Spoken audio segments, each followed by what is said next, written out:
Attention, vous écoutez un programme audioactif.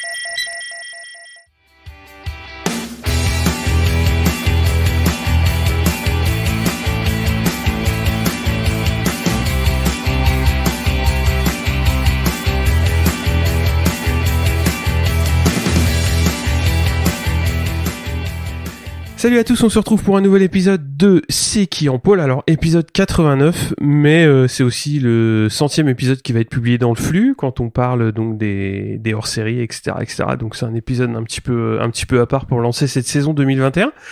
Avec moi, Pierre, comment ça va ? Écoute, ça va bien, on a eu des belles courses, on a eu la reprise du championnat, il fait beau, même si bon, on est un peu confiné. Donc c'est cool, ça va. Et toi ? C'est cool. Bon, ça va. Ça va. C'était un bon plaisir de retrouver les courses. Ouais. Ça faisait mine de rien pas si longtemps que ça, mais ça manque toujours. Hein. C'est toujours cool de voir le paddock repartir. Ouais. Je vais commencer par les résultats du concours puisque on continue cette année avec la bécannerie pour vous faire gagner des goodies et c'est Ernesto qui a trouvé le pilote en pôle dimanche et je vais te laisser nous parler du numéro 89. Ouais, un numéro 89 assez récent. Donc Jorge Martín Almoguera qui est né en 1998 à Madrid. Donc en 2012, il est intégré à la Red Bull Rookies Cup, mais il sera souvent blessé cette saison-là. Il va persévérer et l'année suivante, il finit vice-champion derrière Karin Anika. Donc encore un tombé au champ d'honneur puisqu'on n'a plus de nouvelles de lui. Mais 2014 sera la bonne année car il va remporter le titre et filer en Moto 3. En Moto 3, donc il va signer en 2015 chez le team Aspar Mahindra. Il finira 15e de sa première course et rentrera dans les points. En 18 courses en tout, il va faire 11 top 15 et une belle 7e place à Aragon. Il finira 17e au championnat, mais on va dire que c'est une solide saison de rookie sur une moto pas facile. Donc il va rester dans le team en 2016 où il ira chercher un podium au Grand Prix de République tchèque et plusieurs top 10, mais il est assez inconstant et finit 16e au championnat. En 2017, il va changer de crèmerie et passer chez Gresini avec 9 pôles, 9 podiums et une victoire à Valence.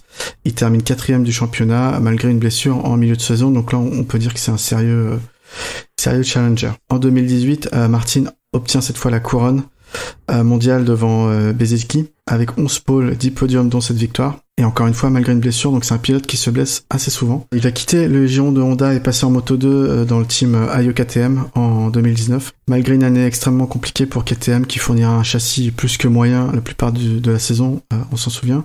Il fera tout de même 2 podiums en tant que rookie et 11e au général.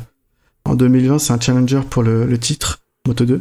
Mais il est testé positif Covid et rate 2 courses, ainsi que 2 DNF, hein. Il y a 2 fois où il finit pas les courses. Malgré cela, il fera quand même une saison avec une pole, 6 podiums dont 2 victoires, et finira 5e du championnat. Il a eu une proposition de Ducati assez tôt dans la saison pour monter. Du coup, en 2021, il roulera pour Pramac en MotoGP, et Challenger pour le titre de meilleur rookie. On verra tout à l'heure qu'il a fait des choses intéressantes ce week-end d'ailleurs. Donc voilà, normalement il porte le numéro 88 en Rookies Cup Moto 3, Moto 2 il portait le numéro 88, mais là du coup il porte le numéro 89 parce que c'est Miguel Oliveira, on l'a vu sur l'épisode précédent, qui porte le 88. En 89 aussi, on va faire un coucou à Axel Morin qui roule en FSBK. C'est pas les mêmes catégories. C'est pas la même catégorie, mais il roule avec le 89 quand même. Non, Jorge Martín, moi je l'aime bien pour un pilote. Enfin, c'est un pilote qui est souvent, enfin qui est pas champion, mais qui est souvent très très proche du titre et qui anime les championnats quoi. Il est assez, moi je le trouve assez mordant, assez incisif et ouais, même s'il a pas eu de titre dans les catégories inférieures, ça reste un pilote qui va être à suivre hein, pour avoir sa carrière en MotoGP, comment ça va évoluer quoi. Mais après il a changé de filière assez souvent, il y a des aiguillages. Ouais, non mais ça t'as raison, à part son titre en Red Bull Rookies Cup, mais il est resté 3 ans quand même, c'est long hein, là-bas, rester 3 ans. Oui, il a pas tout à fait de chance, il est beaucoup blessé, ou il y a des choses qui se goupillent pas bien, et on sait qu'il faut un peu de chance pour être titré dans une saison. Hein. Dovi pourrait en parler. Clairement, c'est un pilote. Ce que j'aime bien chez lui, justement en parlant de Dovi, c'est que c'est un bosseur, quoi. Il parle pas trop. Il est pas en train de se plaindre le plus. C'est pas celui qu'on voit le plus. Et quand ça marche pas, il bosse, il travaille dur et ça paye au final parce que il monte en MotoGP dans un team satellite tout à fait correct, quoi. Enfin, quand t'arrives chez Pramac, là, on le verra après sur le déroulé du week-end, mais c'est une écurie satellite qui est très compétitive, qui est quasiment une équipe usine, et il va rouler avec des pilotes à la fois, enfin, de différents styles. C'est ça qui est intéressant, et qui ont pour Miller et Zarco quand même, enfin, Miller a une grosse expérience en GP, Zarco aussi. Bagnaia, elle est un peu plus courte, son expérience, mais ça fait un quatuor quand même qui est assez panaché, et je pense que pour Martin, ça va être intéressant de savoir s'inspirer des copains, quoi. Ah ouais, carrément, ouais. On va passer à quelques petites news, notamment en MotoGP, il y a a priori une série de reportages qui se prépare autour de la catégorie, donc c'est Amazon qui devrait être aux commandes, donc on va voir, on en saura peut-être plus de manière officielle un petit peu plus tard, mais ça a l'air de se goupiller. Et puis il y a eu une série aussi qui a été lancée par notre Jorge Lorenzo, pas national parce qu'il est pas français, mais il a commencé à faire des débriefs. Alors c'était pas un débrief justement, c'était plus une présentation de saison et une présentation de GP, et c'était vraiment bien. Moi j'ai trouvé que c'était très bien d'un point de vue technique, concernant les explications, les comportements de pilotes, puisque c'est souvent des pilotes qu'il a connus soit en tant que coéquipier, ou alors notamment quand il parle de Morbidelli quand il était pilote test chez Yamaha. Et j'ai trouvé que c'était super intéressant, c'était bien, c'était la bonne dose entre aussi ces petites anecdotes perso, et il y avait pas trop de bitching, donc c'est plutôt bien quand il a pas son smartphone dans les mains, notre ami Yoré. Moi j'ai trouvé que c'était bien.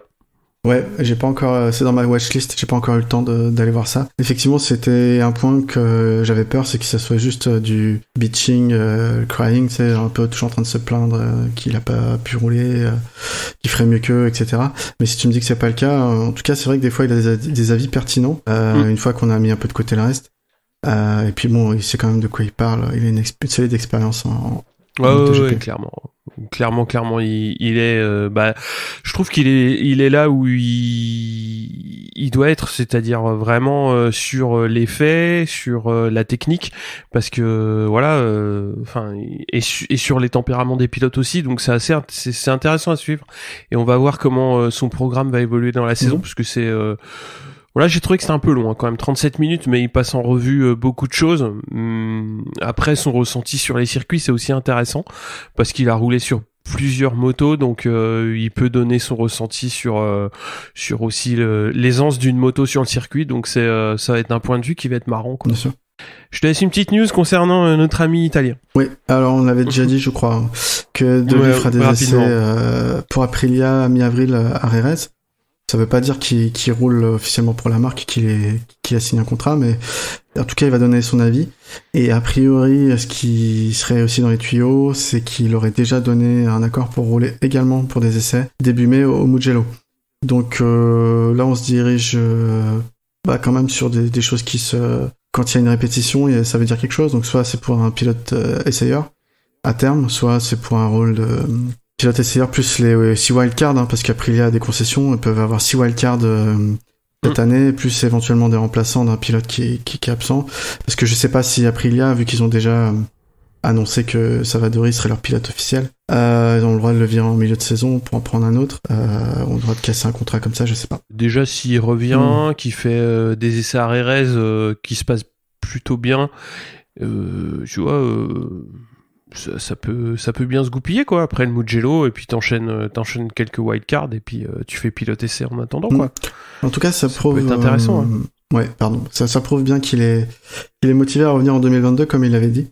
Tu vois, entre deux fins de carrière, deux fins de carrière qui auraient pu arriver, c'est-à-dire, je parle de Zarco quand il a quitté KTM et de Dovi. Quand même, Zarco, il a réussi à garder un pied en GP en roulant notamment pour LCR, etc. Et rapidement, il s'est retrouvé chez Avintia. J'ai peur qu'une année sabbatique blanche, même avec des wildcards, ça soit compliqué de retrouver une série. Franchement, ça se discute. Après ce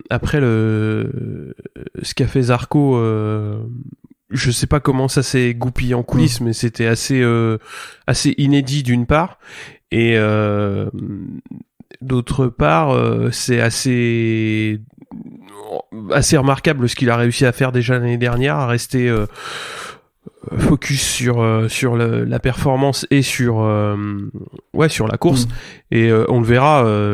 Moi, je pense les 9 mois qu'il a passé chez KTM, ça on y reviendra aussi un petit peu plus tard, parce que j'aurais quelque chose à dire sur KTM.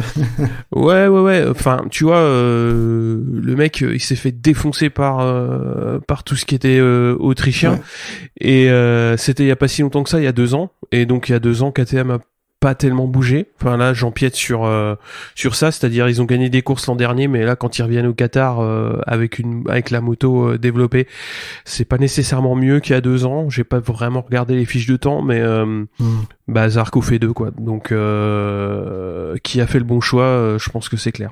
Oui, ouais, je suis d'accord avec ce que tu veux dire. Bon, on en reparlera tout à l'heure, je pense. Ouais, on y reparlera en détail de tout ça. On va passer tout de suite à la course Moto 3. En Q1, on a Binder, Guevara, Fenati et Riccardo Rossi qui passent en Q2. Et donc ce sera Binder qui partira en pole devant Guevara et McPhee.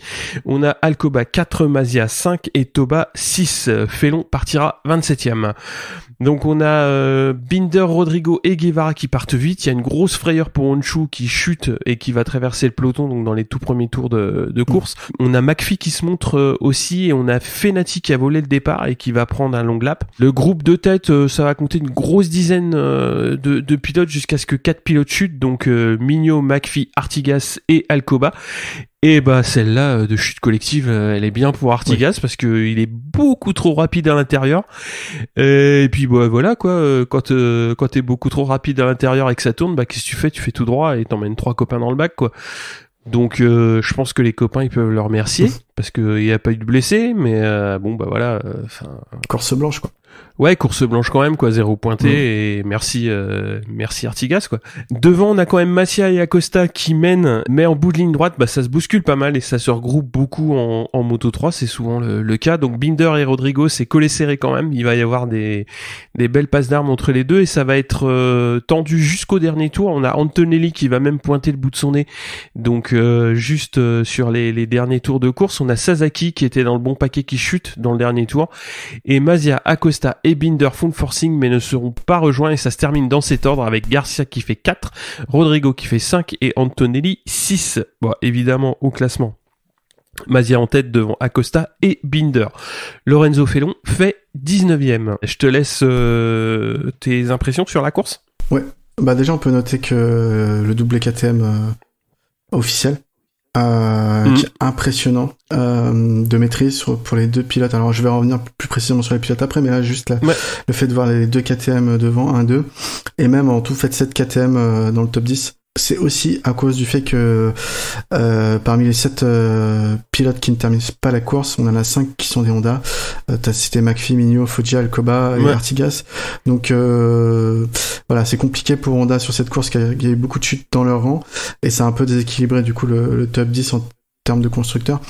Mais pour le double KTM, il faut noter du coup la victoire importante de Massia et Acosta quoi, le rookie qui arrive comme ça et qui met tout le monde d'accord. Ouais, Acosta fait une super course. Ouais. C'est impressionnant de voir que le gars arrive dans la catégorie. Souvent en plus il y a des vieux briscards qui sont encore là et qui sont costauds. Bon, McPhee il a pas eu de bol, il s'est fait sortir, mais typiquement Acosta rookie 2 pour la première course, c'est vraiment très très bien. Et j'espère que ça va tenir quoi. Ouais. Il y aura forcément des creux, hein. C'est un rookie. Bien sûr. Après, en parlant des rookies, c'est vrai que Guevara 7 qui fait une super course, une super qualif aussi. Acosta 2, on a Félon qui part 27, il finit 19e. Donc oui, il remonte bien, mais c'est surtout il a remonté les pilotes qui ont chuté quoi, quasiment que ça. Et il a pris quand même 28 secondes en 18 tours, hein, ce qui fait presque une seconde et demie par tour. C'est pas assez rapide, surtout quand tu vois le niveau des rookies actuels. Va falloir qu'ils progressent. C'est pas du tout une critique méchante, hein. C'est vraiment un Français que j'ai envie de voir devant. Mais il y a beaucoup plus de marge de progression, de travail à faire pour pouvoir être compétitif. C'est pas assez à ce niveau-là. Fenati, il nous a bien fait rire aussi. Mec, il part, au bout de 2 virages, on voit qu'il se prend un double long lap parce qu'il a fait un faux départ. Non, mais Fenati, il est trop expérimenté pour faire des faux départs, c'est pas possible. Et puis Artigas, quand même. Bon, bah, Artigas... Faut qu'on s'arrête 2 minutes sur Artigas. Ouais. Bah, Artigas, quand tu vois 4 pilotes qui tombent, moi, j'ai pas vu sur le coup, sur le direct, ce qui s'était passé. Et quand ils ont commencé à montrer les replays, bon, bah, t'as compris tout de suite, quoi. C'est impensable de voir ça en mondial, quoi. Ah ouais, bien sûr. Enfin... Après, je veux bien que parfois tu sois pris un petit peu dans l'excitation, etc., etc. Ça m'a fait penser aux différents shoots qu'on a vus en Moto E l'année dernière, quoi, où les mecs ils arrivent et je vais tenter un truc et puis le truc il fait 250 kilos et tu l'arrêtes pas comme ça. Et là, j'ai l'impression que oui, le gars il se dit tiens, je vais mettre à l'inter, ça va passer. Sauf qu'il y a une putain d'épingle au bout et bah voilà quoi, c'est oui, qu'est-ce que tu foutais à l'inter là? De toute façon, tu sais très bien que la moitié du peloton il va se rabattre pour prendre la corde et que même si il avait pu freiner, il se faisait embarquer quoi. Donc c'était n'importe quoi. Enfin, c'était ouais. On a souvent ça. Bon, ça arrive deux fois dans l'année, mais on a souvent ça durant les premières courses. Ça, il y a un peu l'excitation, la reprise. Il s'est vu trop beau là-dessus. Il a arrêté son point de freinage, je sais pas, mais c'était effectivement même pas se voir trop beau là. C'est croire au Père Noël. Là, il y a des croyances mystiques derrière, c'est pas possible. Ouais, ça doit être ça. Ouais. Après, on peut discuter de la décision de la direction de course, hein, qui est assez faible à notre goût. On en a déjà discuté. Sur donc Artigas sera pénalisé sur la prochaine course de 2 longues laps, en sachant que on a vu Fenati faire 2 longues laps sur cette course-là et que ça l'a quasiment pas pénalisé. Il a perdu quasiment aucune place. Même si ce n'est aucune, je sais plus, mais je crois que c'est... Ouais, si, il a perdu des places quand même, hein, il se retrouve largement en queue de peloton, mais... Ouais, puis faut voir ce que c'est aussi le Moto 3, quoi. Quand tu mets 2 longues laps en Moto 3, c'est pénalisant, c'est sûr, mais tu peux rester quand même au contact du top 15, quoi.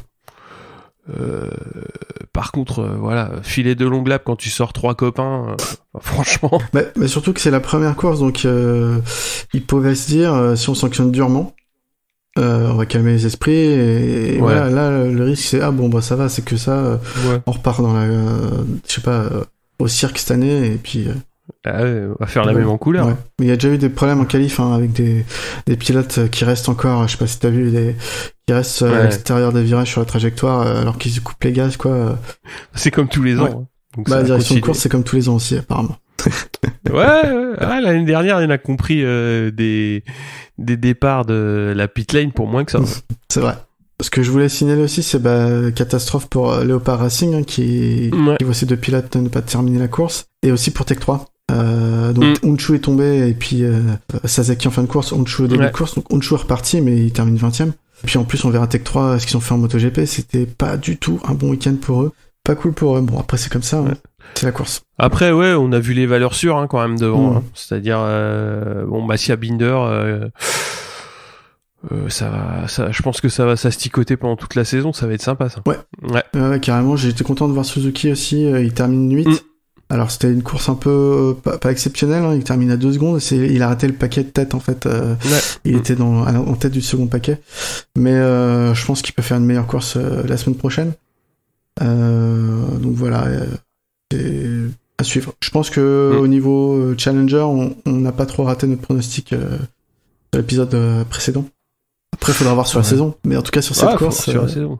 Il y en a pas beaucoup qui avaient sorti Acosta, quand même. Hein. Je veux pas dire, mais... Ah oui, non, le rookie, non, celui-là, oui. Mais bon, là, les 3, ils sont quand même en moins d'un dixième. Ouais. Hein. Donc, Massia, Acosta, Binder, c'était une vraie arrivée Moto 3, quoi. Photo finish. On passe au Moto 2 ? Allez. Alors, en Q1, on a Di Gianantonio, Vietti, Chantra et Dalla Porta qui s'en sortent, et la pole elle sera pour Loves devant Raúl Fernandez et Bo Snyder, Bezeki 4, Roberts 5 et Gardner 6, donc tous les 3 en 2e ligne. On a Loves qui est un petit peu à la peine au départ, donc je pense qu'il s'est un peu loupé. C'est Bezeki donc qui part bien, donc lui il était en 2e ligne, et donc Fernandez confirme son beau rythme, et on a Marcos Ramirez qui abandonne après le premier tour puisque lui aussi avait pris une belle chute aux essais, et donc il avait été déclaré fit. Il a pris le départ, mais c'est clair que c'était pas tenable.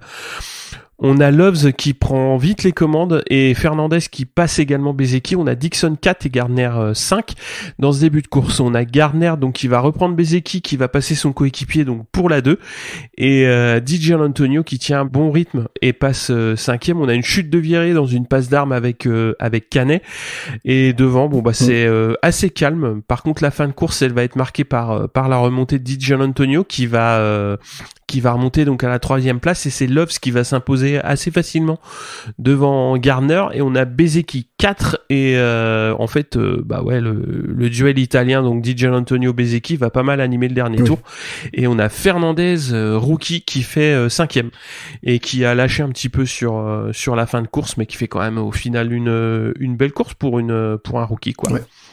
Au championnat, évidemment. Loves en tête devant Gardner et Di Giannantonio. Qu'est-ce que tu as à dire sur cette course Moto 2 ? On va dire que Loves a très grosse domination et il reprend sur le rythme qu'il avait en fin de saison dernière avant sa blessure.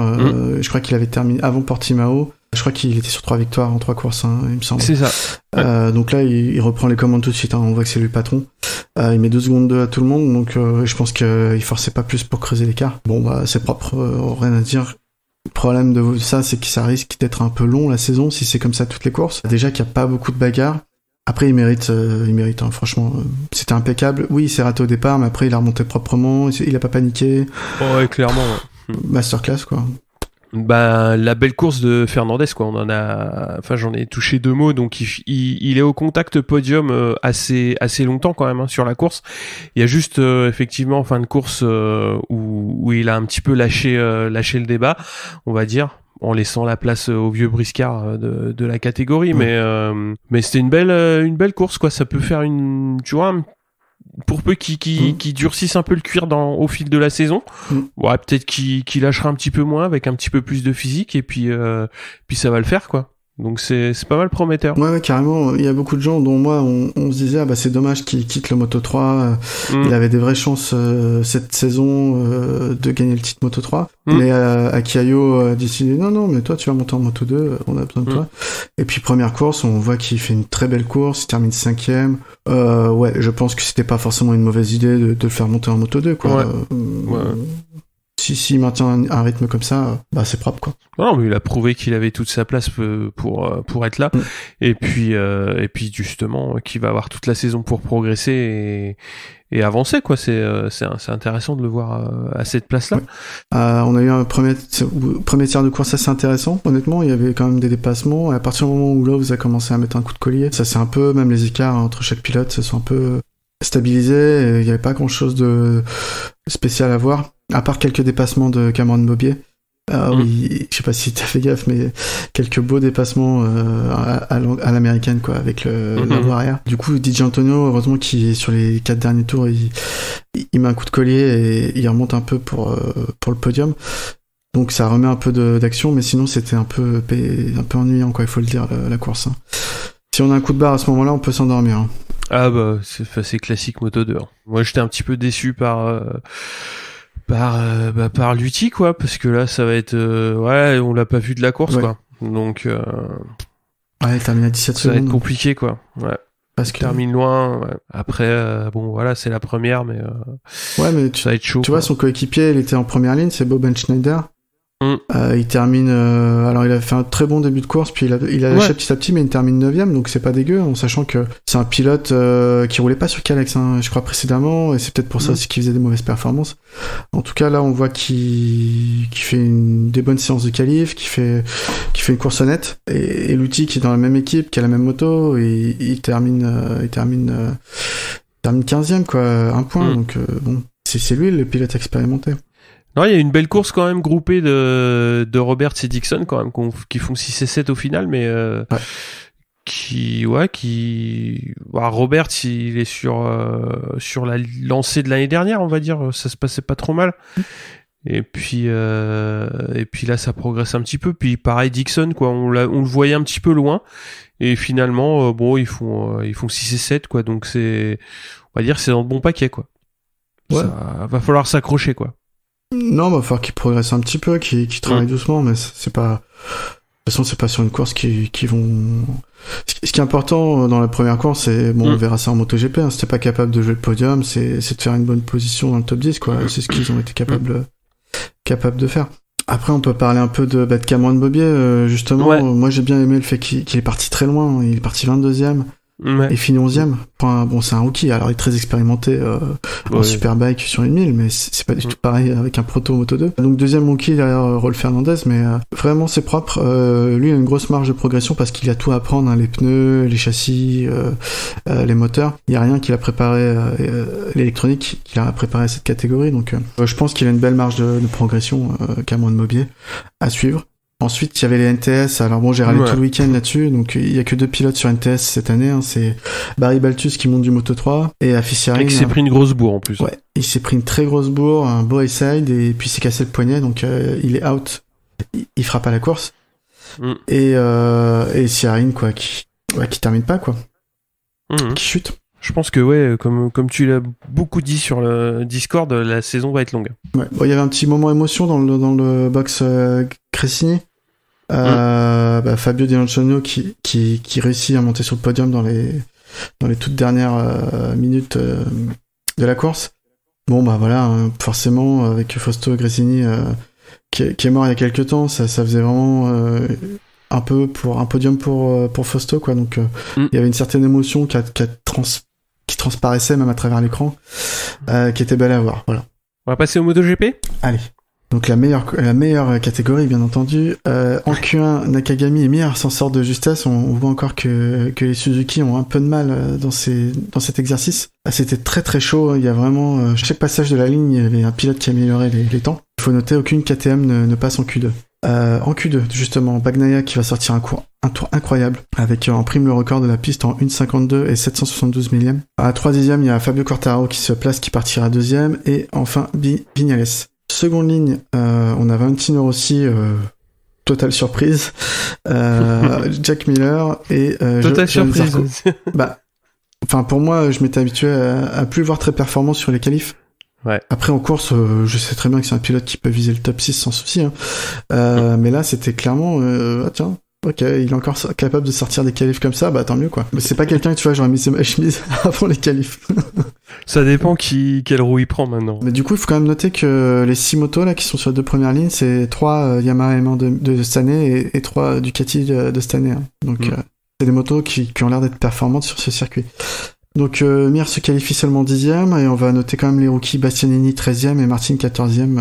Il faut noter qu'en FP4, Zarco s'offre donc la meilleure vitesse de pointe en MotoGP, donc avec un 362,4 km/h. Donc cette fois elle est officiellement enregistrée, hein, puisque c'est des séances officielles, et puis il passe la barre en plus des 360 symboliques. Il y avait une petite aspi aussi, hein. Ouais. Bah ça aide. Mais quand même. Ouais, ça aide, mais bon, ça fait des kilomètres/heure quand même. En parlant de vitesse, la course démarre, et puis quel départ des fusées rouges, hein. Au premier virage, il y a Bagnaia qui est suivi de près par Miller, Martin, là j'ai pas les mots parce que on le rappelle, il est parti 14e. Donc au premier virage, il est 3. Et enfin Johan Zarco. Donc on a 4 Ducati qui prennent un peu le large, mais ils sont suivis quand même de près par Quartararo, Viñales et Rossi qui suivent le train bolognais. Petrucci va chuter dès les premiers virages. Rossi sera dépassé ensuite, tout comme Martin, par les Suzuki de Rins et Mir après quelques tours. Et enfin, après 5 tours, on pouvait voir Bagnaia en tête, suivi de Zarco, Miller, Quartararo, Viñales et Rins qui revient sur eux. On va avoir des chutes de Nakagami et de Marquez, donc c'est pas terrible pour LCR. Quartararo, à ce moment-là, va profiter de la bonne forme de Yamaha et de la perte de vitesse en ligne droite moindre qu'attendue face au Ducati, pour se placer 3e quelques temps en passant Miller. Mais ça, c'était avant que Viñales décide qu'il était temps de passer la seconde. Et là, en quelques virages, Viñales nous sort le show. Franchement, il va dépasser Fabio, puis Zarco et Bagnaia à 8 tours de l'arrivée, tout en maîtrise. Vraiment impressionnant, on en reparlera tout à l'heure. Zarco tente, lui, de ne pas se laisser partir Viñales et passe à son tour Bagnaia, mais c'est peine perdue, hein, parce que Viñales s'est envolé tout simplement et il gère sa course devant. Il reste à finir la course pour les pilotes derrière, avec des pneus en souffrance, notamment pour les Ducati. C'est Mir qui en profite et qui revient 2e dans le dernier tour, en prenant à tour Bagnaia puis Zarco, mais c'était sans compter la puissance brute des moteurs italiens qui après avoir bien négocié le dernier virage, hein, contrairement à la Suzuki de Mir, qui arrivent toutes les deux à le redépasser quelques mètres seulement avant la ligne d'arrivée. Donc ça m'a fait bondir de mon canapé. J'ai pensé à toi tout de suite quand j'ai vu l'arrivée. Je me suis dit, ça y est. Beaucoup de gens m'ont dit ça, bizarrement.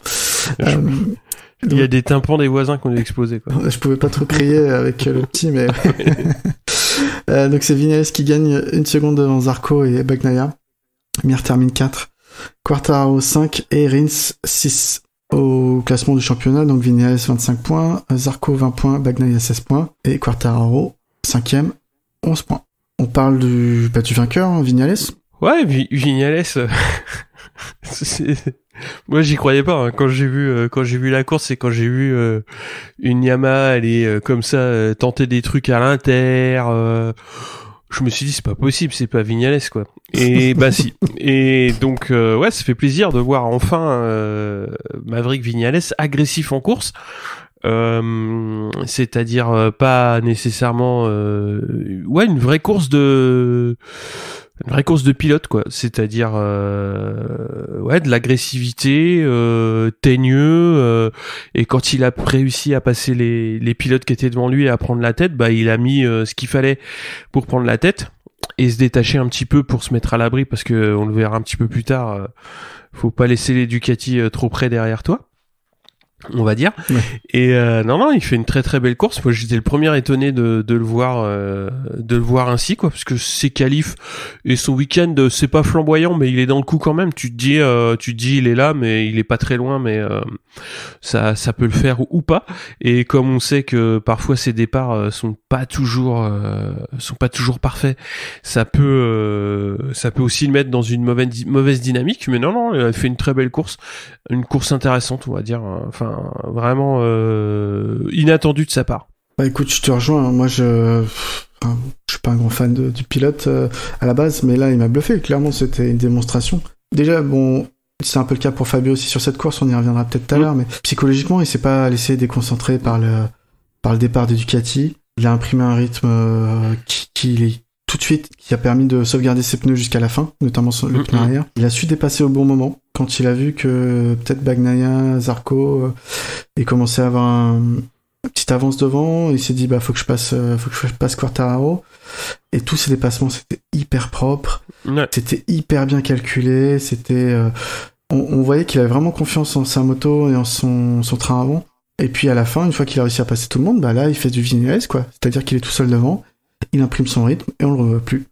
Donc il y avait tout ce qui fait de Viñales un grand pilote, c'était réuni sur cette course et bon bah voilà, je préférerais qu'il gagne pas le championnat, mais s'il fait comme ça toute la saison, ça va être dur d'aller le chercher quoi, parce que vraiment c'était du beau travail. Ouais, puis ben ça nous fait comment dire, une belle transition sur le point suivant qu'on avait noté. C'est là c'est un circuit clairement pour les gros moteurs et les motos puissantes telles que les Ducati. Et ça on l'a vu déjà au départ, on l'a vu en qualif et on le verra. Enfin on l'a vu aussi en toute fin de course.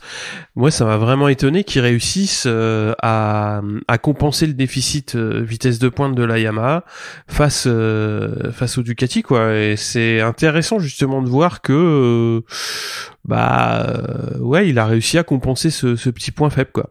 Et ça c'était plutôt cool. Ouais bah autant quand il est derrière tu peux te dire il prend la speed d'une moto donc il peut rester au contact, il perd pas trop dans la ligne droite, mais quand il est tout seul devant bah non il y a personne pour le rattraper. Zarco a rien pu faire. Il a essayé quelques tours mais après il a dû rendre les armes sur cette idée. Donc moi ce que j'ai vu après c'était qu'il y avait quand même du vent et que ça a pu handicaper la vitesse de pointe des Ducati.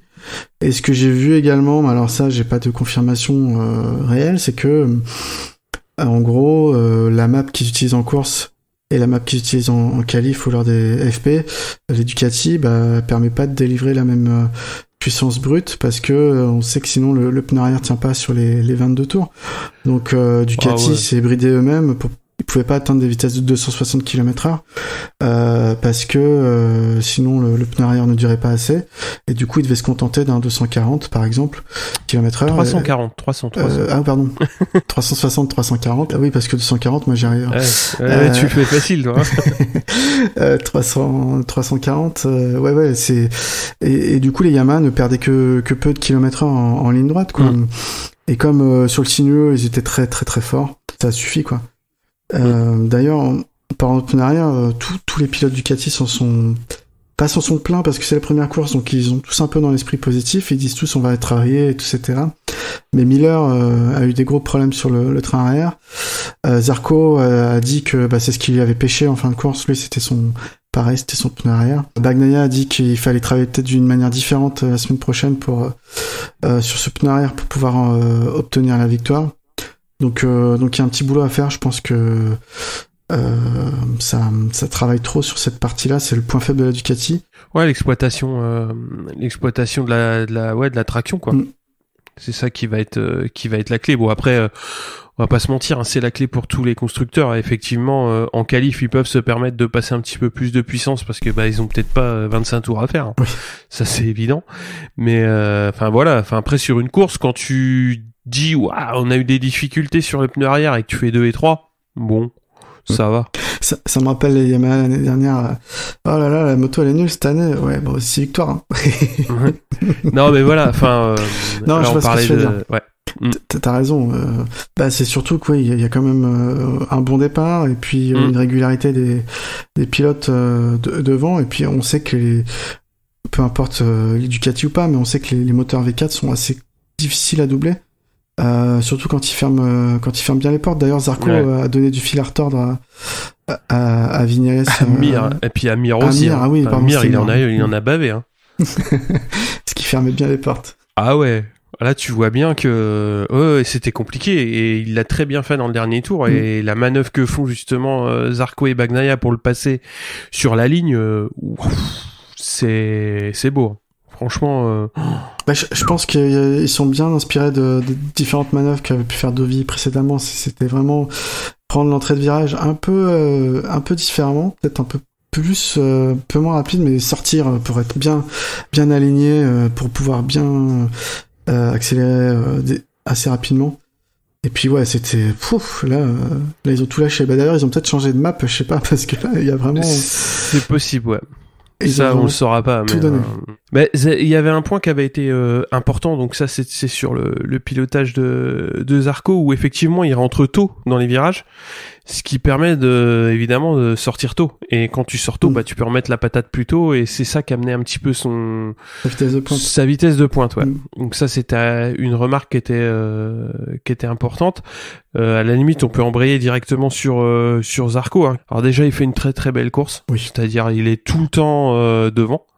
Enfin, il est tout le temps dans le bon paquet de tête, toujours régulier et performant. Donc c'est tout à fait le type de pilote que j'aime voir, quoi. C'est il y a pas de baisse de régime, il y a pas d'irrégularité.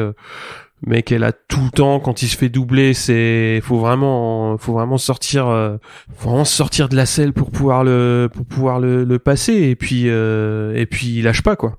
Et dans le dernier tour, la passe d'armes elle est très belle, et il est très content de son week-end a priori, et on le saura à moins, quoi, parce qu'il fait un week-end vraiment plein pour quelqu'un qui l'année dernière était limite sorti du paddock et qui avait récupéré un guidon à l'arrache.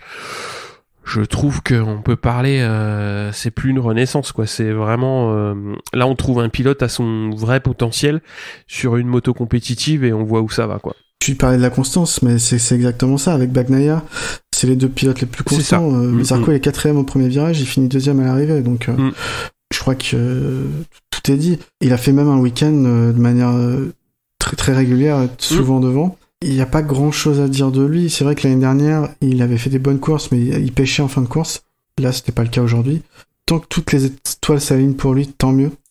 Il y aura forcément des moments où ça marche moins bien dans la saison. Je pense à Assen, je pense à Silverstone. Il y a toujours des circuits un peu plus compliqués. Il y a forcément des endroits qui sont plus, comme tu dis, il y a forcément des courses qui seront plus compliquées. Et ça, je pense que il va être capable de le gérer et correctement, quoi. Enfin, j'espère. En tout cas, ça prouve que Ducati a eu raison de lui faire confiance et qu'il leur rend bien. Qu'il se sent bien chez Pramac, qu'il a une moto au niveau des officiels Ducati, parce que bon, il y a la partie com, oui, Pramac ont les mêmes motos que nous, etc.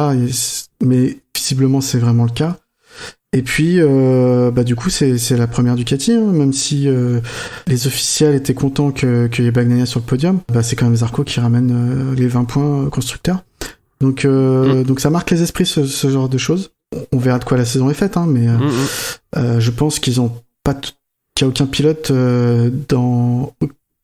chez Pramac et chez Officiel qui ont signé des contrats de 2 ans. Donc faudra voir comment Tardosi et choisit de programmer ses équipes les saisons prochaines. Mais c'est un peu tôt pour en parler. Oui, je pense que c'est un peu tôt pour en parler. Pour le moment, faut faire des bonnes courses. Faut courir à 4, on va dire. Oui. Faut courir propre à 4 et enfoncer le clou pour montrer les rouges devant, quoi. Ça sera l'intérêt de tout le monde. Et puis on verra ça peut-être au cœur de l'été, quoi. Ouais. Mais je pense que c'est un peu tôt. Mais de toute façon, voilà. Après, c'est que la première course, mais je préfère qu'elle se passe comme ça plutôt que à la 15e place, quoi. Ouais. Après, à la 15e place, c'est une autre Ducati, c'est Martin, mais il apprend, et je pense qu'il va vite apprendre. Je pense qu'il a appris que les pneus MotoGP s'usaient plus vite que les pneus Moto2. Ça, c'est possible, ouais. Bon, en parlant de Ducati, après on arrête, hein, promis. Ouais. Juste une remarque sur les All Shot Device. Donc on a vu que Ducati cette année avait apporté le système d'aide au départ aussi sur la fourche avant et pas que sur l'amortisseur arrière, et que ça marche du feu de Dieu, hein, puisque on a vu les départs notamment de Martin, hein, qui est bluffant. Donc ça marche très bien, et contrairement au All Shot Device de la Petronas de Morbidelli, qui a priori s'est avéré défectueux sur la grille de départ, ils ont pas eu le temps de faire quelque chose. Morbidelli est parti comme ça, et grosso modo il a roulé sans amortisseur arrière pendant toute la course, enfin l'amortisseur bloqué, quoi, donc la moto difficile à faire tourner, etc. Donc déjà c'est courageux à lui d'avoir fini la course. Il y a des choses qui marchent chez certains et d'autres qui doivent être revues chez d'autres, mais faut les tester avant de les mettre en course, quoi. Ce serait pas mal. Ouais, et puis on voit que c'est des équipements qui, quand ça marche bien, ça marche très bien, et quand ça marche moins bien, autant rouler sans, parce que sinon ça fout la merde, quoi. On va parler des Suzuki. Allez, parce qu'ils ont fait une course de Suze, hein. Ouais. Voilà, quoi. Ça part 4e ligne, je crois, ou quelque chose comme ça. Ça part prudent, et puis petit à petit, ça grappille, hein. Ça garde un rythme régulier, et puis ça récupère ceux qui ont trop tapé dans les pneus, hein. Donc, et puis ça remonte. Mir, au début, c'était Rins qui est reparti plus tôt, on va dire. Et puis après, c'est Mir qui a embrayé et qui a remonté jusqu'à une belle 2e place au dernier tour. Bon, il se fait sauter sur la ligne, mais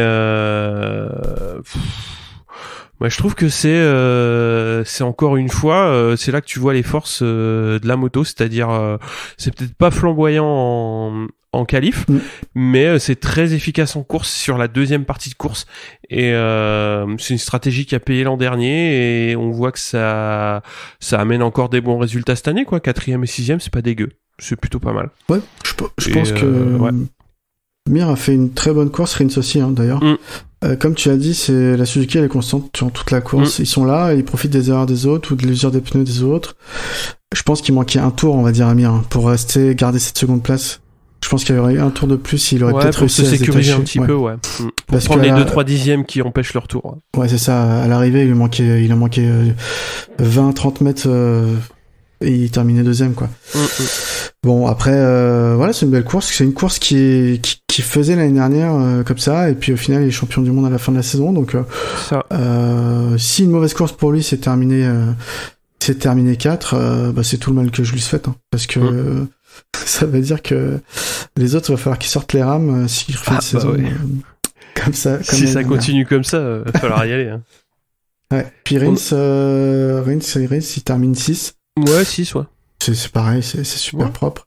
Ils sont un peu plus éloignés de la tête avec Fabio, ils sont à plus de 3 secondes, mais ça reste solide.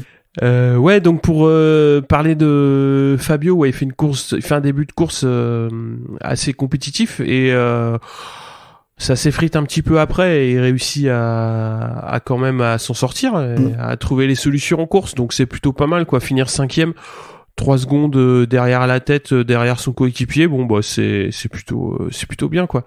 Ouais. Là, une 5e place entre les deux Suzuki, ça va. Fabio, il fait une très belle course dans le sens, déjà, c'est une nouvelle équipe pour lui, avec une pression énorme, constructeur, il remplace Valentino aussi. Et contrairement à l'année dernière où sur une course comme ceci, s'il voit qu'il perd quelques places ou qu'il perd du temps sur le devant, il peut s'énerver et il peut vraiment dégringoler. Il a maîtrisé son écart, il a maîtrisé sa course et oui, il a changé, il a adapté un peu son pilotage à l'usure de son pneu. C'est ce qu'il a dit qu'il a réussi à faire. Donc c'est vraiment un nouveau Fabio qu'on a, mais après c'est l'expérience aussi. Hein. Et ça annonce du bon pour la saison. Une première course en factory, terminé 5e, à 3 secondes de son coéquipier qui a gagné. Bravo Fabio, et puis on en redemande, quoi, parce qu'on sait qu'en plus c'est pas un circuit ni personnellement qu'il affectionne, ni forcément alors c'est pas qu'il est pas adapté, les Yamaha sont assez bonnes au Qatar en général, mais c'est pas non plus le Graal pour les Yamaha. Franchement, je pense qu'à Jerez il va se faire plaisir, Fabio. Ouais, on va l'attendre plus à Jerez. Jerez, Barcelone, tous les circuits qu'il aime bien, quoi. Donc puis déjà, on va déjà voir au Qatar quand ils seront de retour la semaine prochaine, voir ce que ça va donner, quoi. Oui. Et là, on va continuer avec une bonne surprise quand même, avec Aleix Espargaro, qui a fait un week-end impressionnant, dans le sens où il était assez régulièrement en tête, enfin pas en tête, mais dans les bons temps de chaque session, quoi. Et là, il fait une très belle 7e place pour Aprilia. C'était c'est pas inédit, donc ils ont réussi déjà à se placer mieux et Aleix en particulier, mais moi j'ai trouvé que son week-end était assez constant et pour Aprilia c'est dans la bonne direction, quoi. Donc c'est plutôt encourageant pour la suite. On avait vu Aleix Espargaro faire de très bons essais là sur les 5 jours d'essais qu'il y avait eu il y a un mois au Qatar. Après, le week-end de course, il y a toujours des fois une vérité différente. Et là, on voit qu'il était présent, effectivement, à chaque session. En course, il fait une course vachement solide.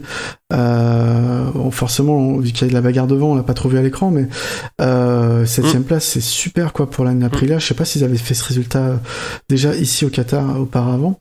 Donc oui, c'est très bien. Attendons de voir sur d'autres circuits, mais en sachant qu'en plus, aujourd'hui, il roule presque sans pilote essayeur, quoi. Donc il a développé cette moto tout seul, parce que Savadori est trop loin de son niveau à Aleix. C'est vraiment Aleix Espargaro qui fait tout le boulot, à la fois d'essayeur, de testeur, de mise au point, de réglage. Et du coup, félicitations, quoi. Bravo. Ouais, il est tout juste devant son frangin, donc sur la Honda. Au début, moi j'avais un sentiment assez...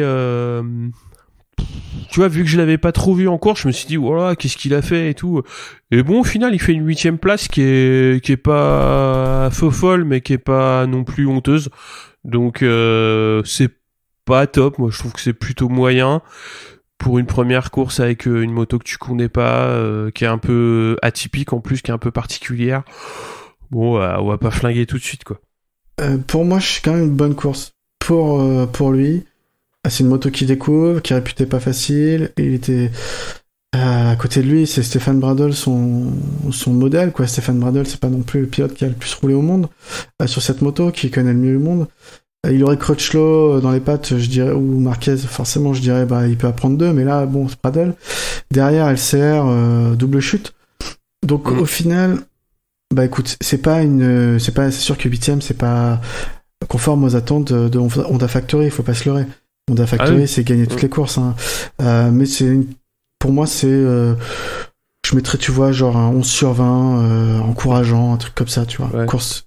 Parce que c'est pas dégueu non plus, terminé 8e, peut-être qu'il aurait pu doubler son frère, parce qu'il se collait vraiment, il était pas loin. Il se collait vraiment, au cul, voilà, ils ont terminé à 6 centièmes, quoi. L'un de l'autre, donc peut-être qu'il y avait quelque chose à faire là-dessus. Bon, il termine devant Jack Miller, qui est officiel Ducati, qui connaît la moto, donc toujours bon à prendre. Ouais, clairement. Tu voulais mettre des cartons rouges. T'avais un beau chapelet de.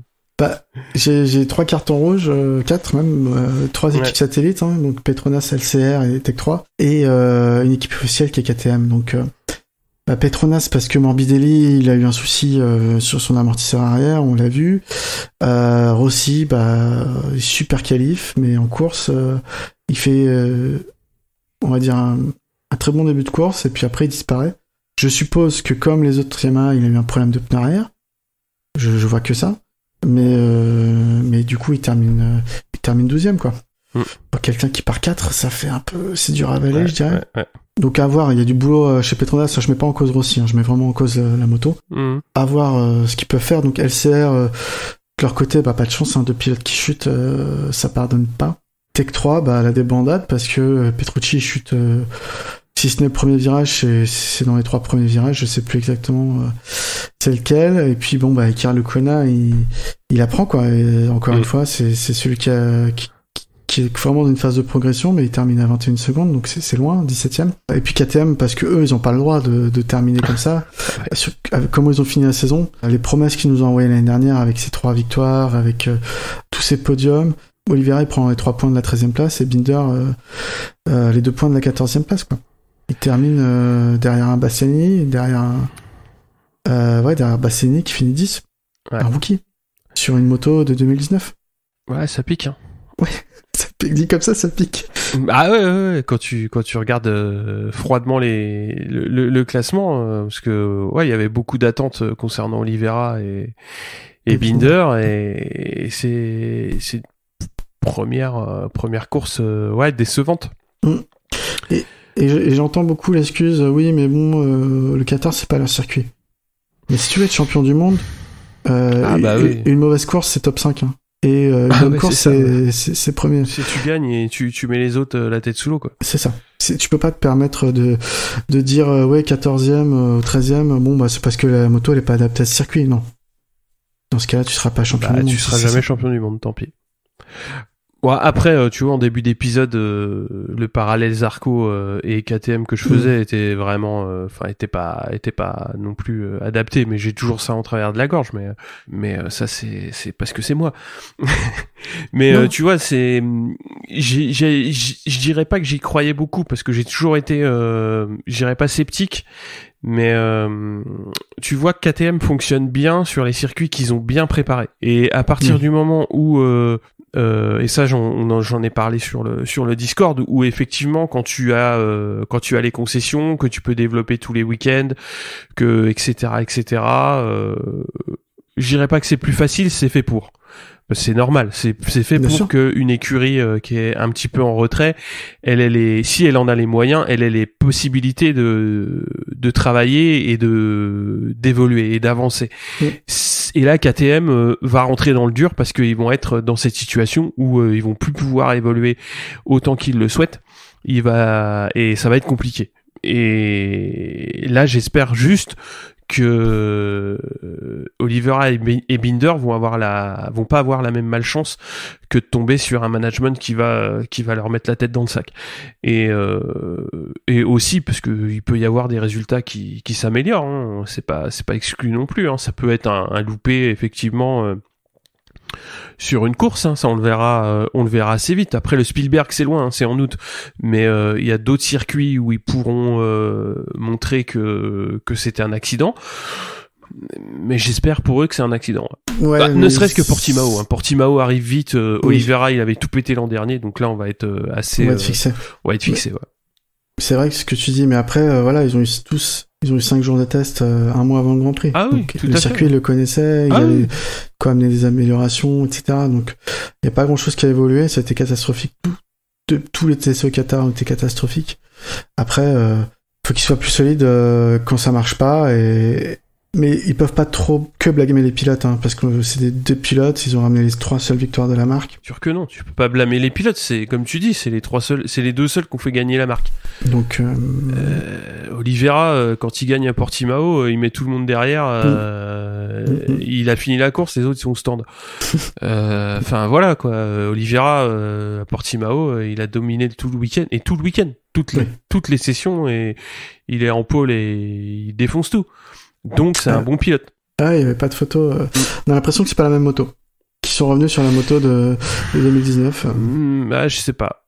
Ça, on le verra assez vite, hein, mais voilà, enfin, ça, c'est... Maintenant, ils sont dans la cour des grands et il va falloir mettre le couteau entre les dents et puis bosser, quoi. Après, je pense qu'ils en sont capables, hein. Je dis pas qu'ils en sont pas capables, mais là, le plus dur commence. Ouais, carrément. Parce qu'il va falloir des solutions qui ne sont pas des solutions moteur. Et là... Bon, on a vu que les autres marques avaient bien travaillé cet hiver sur l'aéro, sur des petits trucs comme les all-shot device, etc. Peut-être que ça va suffire. Je pense à Yamaha et Ducati à corriger certains problèmes qu'ils ont eu l'année dernière. Et c'est là où peut-être que ces marques-là, elles ont réussi à combler un gap que KTM avait réussi à reprendre l'année dernière.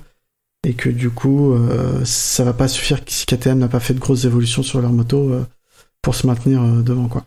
Ouais, je pense pas que tu vois que Yamaha et Ducati aient réussi à trouver 11 secondes, puisque Oliveira il est à 11 secondes en une intersaison, quoi.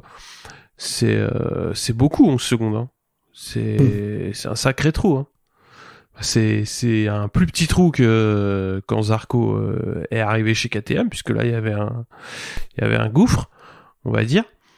Mais ouais, là on se laisse encore 3-4 courses pour voir ce que ça va donner. Mais va falloir bouger, quoi. Va falloir vite se retrouver dans un top 5, quoi. Parce que là on les a pas vus de la course, hein. Non, mais même de tout le week-end. Oh bah ouais, voilà. Franchement, la seule fois où j'ai vu une moto orange, c'était quand Petrucci est tombé. Ah ouais, donc c'est pas bon signe. Et du coup, très rapidement, j'ai plus vu de moto orange. Voilà, c'est ça. Et en plus, ça me désole parce que bon, c'est Tech 3, on aime bien cette équipe, quoi. Mais là, c'est compliqué. Autre personne chez qui c'était compliqué, bon, c'est pas pour enfoncer le clou, mais je vois la feuille de temps, et c'est catastrophique. Lorenzo Savadori, il termine à 46 secondes du leader, en sachant que celui qui est devant lui, donc qui est Franco Morbidelli, qui avait un problème mécanique, il termine à 23 secondes du leader, donc il y avait autant d'écart entre Vignales et Morbidelli qu'entre Morbidelli et Savadori. Ouais. On peut se dire ce qu'on veut, hein, sur Christophe Ponson à l'époque, ou d'autres, hein, qui avaient soi-disant pas le niveau. Rabat, on s'est beaucoup moqué, ou même Karel Abraham. Mais là, on est en deçà de ça. Là, ça m'a fait penser... Enfin, quand tu regardes, pareil, hein, la feuille de temps, ça me fait penser à Mélandry, quoi. Quand il était sur Aprilia aussi. C'est-à-dire, il était voiture balai et c'était ingérable. Donc voilà, enfin là, 46 secondes, bah c'est très loin. Après, ça c'est aussi une discussion qu'on a eue sur le Discord, où c'est possible aussi qu'il n'y ait pas les moyens d'équiper de manière identique les deux pilotes, hein. Ça, c'est possible que Savadori soit encore avec la moto de l'an dernier et que Aleix Espargaro bénéficie de certaines évolutions et que au fil de l'année, bah, les budgets aidant, on pourra équiper un deuxième pilote de manière identique. Et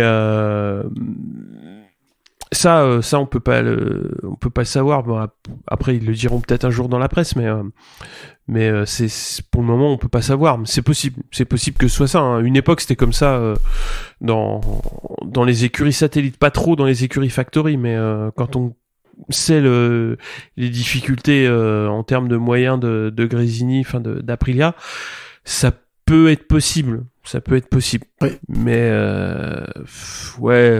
enfin, pilote numéro 2 à 46 secondes de la tête, c'est énorme. Puis après, Savadori, voilà, c'est pas un foot de guerre non plus, hein, donc... Savadori, j'ai regardé un peu son parcours, je connaissais, je me suis un peu plus intéressé quand même vraiment à son parcours, et en fait, c'est un soldat Aprilia, quoi.